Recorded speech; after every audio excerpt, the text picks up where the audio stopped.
This is tutorial number 108, and it covers inserting components within Catia V5.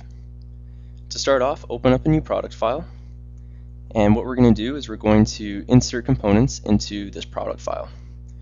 So to start off, I'll show you where we're going to insert the components. You can click Insert, Existing Components, or Existing Components with Positioning, and you can also find it on the toolbar over here. So Existing Component with Positioning.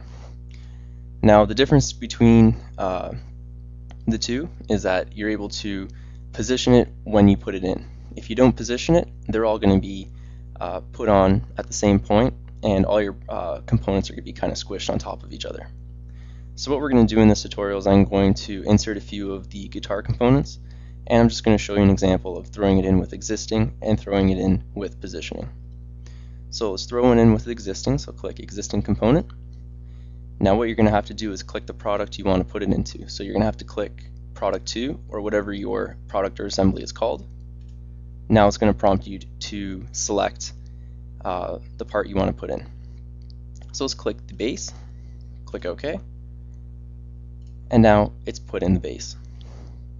Now let's do another existing component. So let's click Insert, Existing Component, and again you have to click on the product. And this time let's put in plate, click open. Now the plate, as you can see, is kind of layered on top and squished into the base. So that's one of the problems with doing the existing component just by itself. You're able to throw it in quick, but you don't really have a position to throw it into. So what we're going to do, let's delete this plate.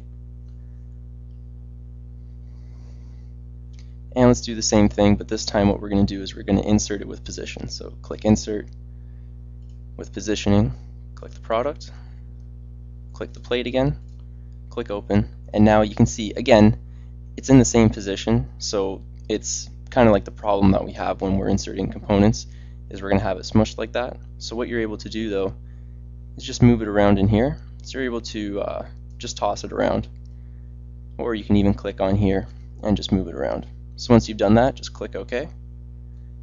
And now both of them are free to click and access and maneuver. So when inserting components, make sure that you click which product you want to put your components into, so which assembly, and then from that you have to insert them. So inserting the component, or you may have to insert with positioning as we had to here, because we need to move it around from the origin, as both of them kind of share the same space in their own component files. They're going to share the same space in the assembly, so you need to move it around before you actually do position it. And that concludes our tutorial on inserting components within Catia V5.